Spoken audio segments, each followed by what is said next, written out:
Hello and welcome to this episode of the GoaCast, shot at the Goafest 2024.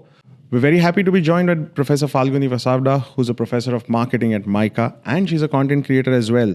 So in this theme of adaptability, I think it's a great time to speak to someone who's probably setting the trend on more than one front. Welcome to the show, Professor. Thank you so much. Happy being here. So I'm going to straight off the bat talk about adaptability, our theme for Goafest this year.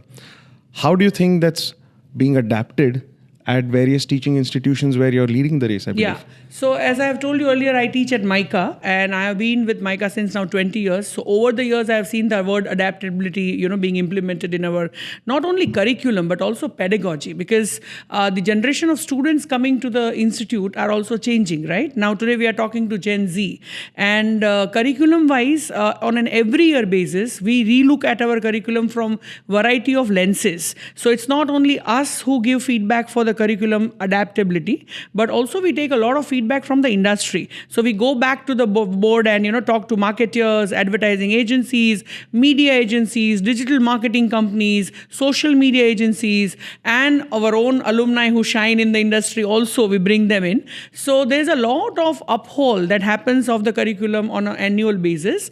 And if you look at the last 5 to 6 years, we were the first to start the digital communication management specialization in an MBA program. So courses like Python, big data analytics, social media listening, online reputation management, artificial intelligence, programmatic advertising are already a part of the broad MICA curriculum. So I think I'm very happy to tell you that we are leading the race. So it's very interesting you bring up the technology aspect in the adaptability.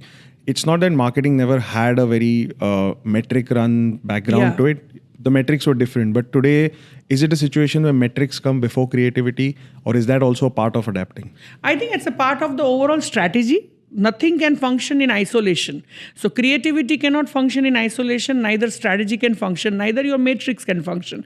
But today, because we live in a data-enabled world, data is the fuel, right? And that's why you're getting a lot of matrix already in place as far as understanding consumer is concerned, testing your waters in the market is concerned, doing your feasibility studies is concerned, right? Test marketing, for example, for your new products is concerned. Very important. Or, for example, looking at algorithms on social media of how your content creation, your influencer marketing outreach program is doing for your brand. In one day, you get the feedback and you have to adapt to it. There's no choice today other than to adapt.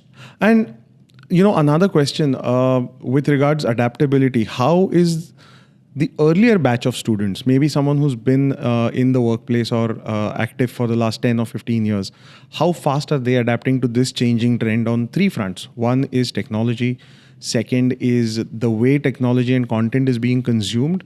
And third, the imminent, if not already there, situation with AI. Yes. So I think they come from the league of students who have passed out from MICA before 15 years, wherein data and all was still not a reality. We were still at the hang of, the internet of things.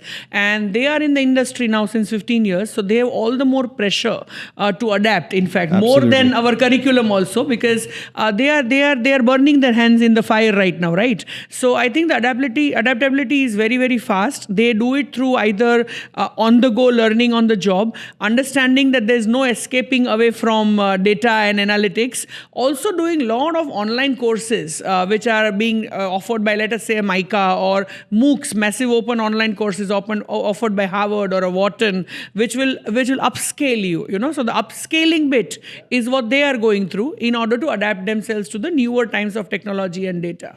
And speaking of AI, do you see students using AI to submit assignments? Oh, yes. Do you agree with that? Is that a good way to go?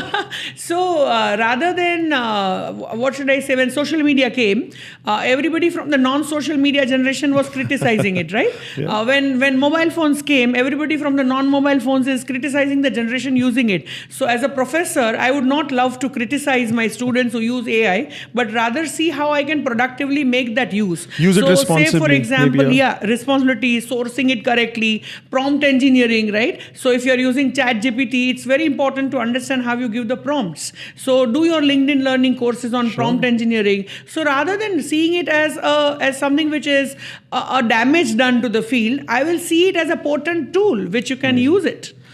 I think that's very interesting because if it is used responsibly, if it is used with the adequate background and training, there is actually a lot of positive that can come from it. Exactly. I want to move a little bit towards you as a content creator. Sure. I think that's a very interesting space because you're then living what you're teaching as well. Yes. So you have a very strong front seat view of how the digital world, the creator economy is also working. Tell me how that affects your teaching methods and how you interact with your students. Firstly, I know the world my students live in. Okay. Very important. And I think I run faster than them because I'm an influencer, I'm an avid content creator, I have a passion for creating content.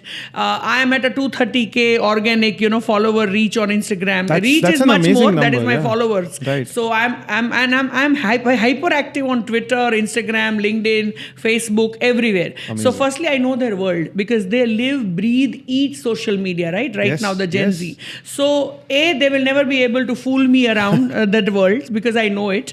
And secondly, I think I am abreast of whatever is happening. So I also do collaborations with brands. I know how the briefing happens between a media agency, a social media agency and the client. What is my role as an influencer when I'm collaborating with a brand, right? What are the do's and don'ts? What are the right things to do, right? What are the hashtags and how are they important? Why suddenly we are doing away with hashtags and using SEO tools on Instagram? So all those, I think it keeps me alive, in that space. And because this is a very potent platform for marketers, media and advertising. And these are the subjects I teach. So I cannot teach today advertising without understanding social media as a media platform. So you've taken dog fooding to a whole other level. You can say that. So there's a lot of platforms out there, and we've lived through what one could call, let's say, starting with the Orkut era. I don't even know how many people today know that or remember that. Yes, I was there on Orkut, so I know. So Orkut, MySpace happened and Facebook happened, which is still around. Yeah. We're moving into a very different space today, things like Discord, things like, even Snapchat, for example, is very new and it's appealing to a very, very young audience. Yes. How are you able to stay in touch with all of these platforms and stay active? Yeah. So see, based on my age, psychographics and behavioral patterns, my affinity will be towards 3 to 4 platforms, which is true for every individual, right? So if my 13-year-old niece has the highest affinity towards Snapchat, but my affinity is towards Instagram. So that's where my primary membership is. But because I am a marketing professor, I need to have a secondary membership in other platforms to understand how Pinterest functions or how a Snapchat functions or just to see how Clubhouse is doing or how is Spotify audio doing in the podcast space, right? So I have this whole view of primary and secondary affinity levels. And it is true for everybody. So say, for example, on a personal note, as a content creator, I don't like Facebook that much, but my audience, where I talk about women issues, my women are all on Facebook. So I have to have my Facebook presence as well to reach to my target audience. So your affinity drivers will be very different basis your age and your psychographics. Incredible. I wish there were more professors like you who were living what they were teaching. Well, thank you so much, ma'am. Pleasure. It's been an absolute pleasure having. I hope you enjoyed this conversation. Please be sure to follow her on her Instagram. I'm sure there's a lot of learning and nuggets of information that you'll keep finding there. Until next time, this is Aditya Kuber for the GoaCast. Thank you.